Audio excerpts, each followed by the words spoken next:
भारत और मलेशिया के रिश्ते एक नए दौर में दाखिल हो चुके हैं। हाल ही में हुई भारतीय प्रधानमंत्री की मलेशिया यात्रा सिर्फ एक डिप्लोमैटिक विजिट नहीं थी, ये उससे कहीं बढ़कर थी। ये एक ऐसा मोड़ था जिसने आने वाले कल के लिए एक मजबूत बुनियाद रखी है। तो चलिए आज इसी पर गहराई से नजर डालते हैं। खुद मलेशिया के प्रधानमंत्री के शब्द सुनिए। हमारी चर्चा बहुत महत्वपूर्ण, बहुत रणनीतिक और निर्णायक थी। तो जाहिर है ये कोई मामूली मुलाकात तो नहीं थी। यहां बात हो रही थी दो बड़े देशों के साझा भविष्य की, एक स्ट्रैटेजिक रोड मैप की। तो सवाल यह है कि दांव पर आखिर था क्या? आइए समझते हैं। तो चलिए देखते हैं कि इस पूरी यात्रा के मुख्य बिंदु क्या रहे।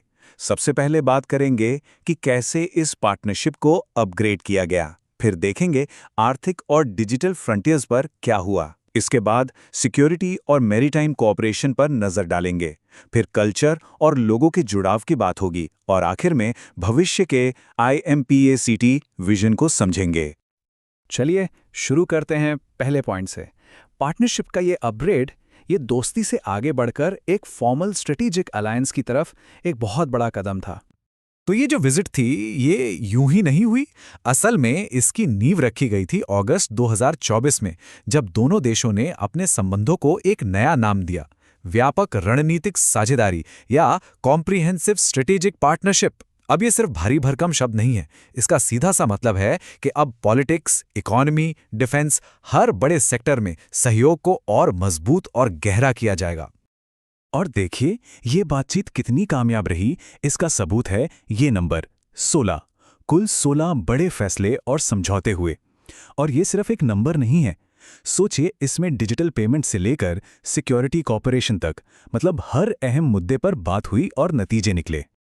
अब उन 16 नतीजों में से एक बहुत बड़ा फोकस था इकोनॉमी और डिजिटल दुनिया पर। सही मायनों में ये 21वीं सदी के ट्रेड रिश्तों की एक झलक है। सबसे बड़ी और सबसे मजेदार खबरों में से एक है डिजिटल पेमेंट्स को लेकर।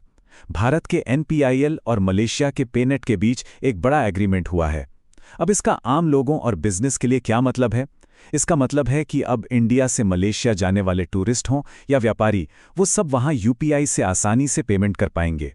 बॉर्डर के आर पार पैसा भेजना पाना बहुत आसान हो जाएगा। एक और बहुत ही क्रिटिकल एरिया वो है सेमीकंडक्टर्स। आज की दुनिया में फोन से लेकर कार तक सब कुछ चिप पर चलता है। तो ये कितना जरूरी है ये हम सब जानते हैं।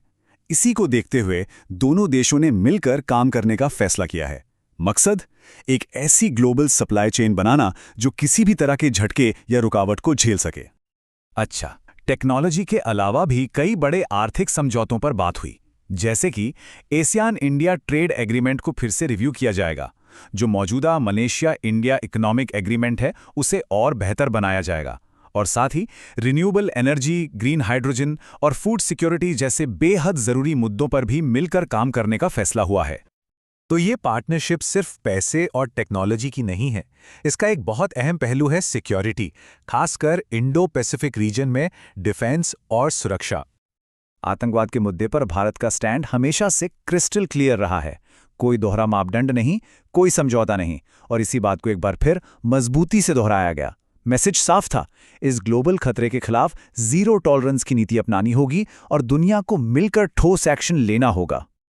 और ये सिर्फ बातें नहीं हैं, जमीन पर एक्शन भी दिख रहा है। दोनों देश मिलकर आसियान की काउंटर टेररिज्म वर्किंग ग्रुप को को-चेयर करेंगे। हरिमू शक्ति जैसे जॉइंट मिलिट्री एक्सरसाइज और समुद्र लक्ष्मण जैसे नेवी के अभ्यास लगातार हो रहे हैं। मतलब हर लेवल पर डिफेंस के रिश्ते गहरे हो रहे हैं। अब बात करते हैं उस चीज की जो किसी भी स्ट्रेटेजिक पार्टनरशिप की जान होती है, लोगों का लोगों से कनेक्शन। और भारत मलेशिया के बीच ये रिश्ता, ये मानवीय जुड़ाव सदियों पुराना है। और इसी रिश्ते को और मजबूत करने के लिए कई बड़े ऐलान हुए, जैसे मलेशिया में एक नया इंडियन कॉन्सुलेट जनरल खुलेगा। मलाया यूनिवर्सिटी में महान तमिल कवि और दार्शनिक थिरुवल्लुवर के नाम पर एक सेंटर बनाया जाएगा। मलेशियाई नागरिकों के लिए स्कॉलरशिप्स शुरू की जाएंगी। यहां तक कि फिल्म मेकिंग को बढ़ावा देने के लिए भी एक एग्रीमेंट हुआ है। देखिए, भारतीय प्रधानमंत्री ने मलेशिया में बसे करीब 30 लाख भारतीय मूल के लोगों को एक बहुत खूबसूरत नाम दिया, जीवंत सेतु या अ लिविंग ब्रिज। और ये शब्द बहुत कुछ कहते हैं।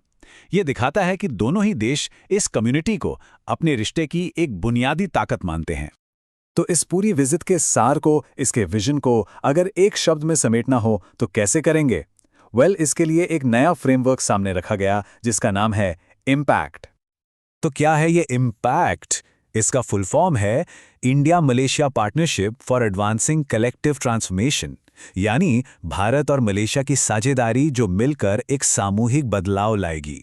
तो ये सिर्फ एक कैची सा नाम नहीं है, ये एक पूरा विजन है, मिलकर आगे बढ़ने का और बदलाव लाने का। तो आखिर में एक बड़ा सवाल, क्या ये पार्टनरशिप सिर्फ भारत और मलेशिया तक ही सीमित है? जवाब है शायद नहीं। ये विजिट एक ऐसी साझेदारी को सीमेंट करती है जिसका असर सिर्फ इन दो देशों पर नहीं बल्कि पूरे रीजन पर पड़ेगा। ये भारत और मलेशिया को इंडो पैसिफिक में स्थिरता और तरक्की के दो मजबूत पिलर के तौर पर स्थापित करती है, और आने वाले वक्त में इस क्षेत्र की दशा और दिशा तय करने में इस पार्टनरशिप का रोल बहुत अहम होने वाला है।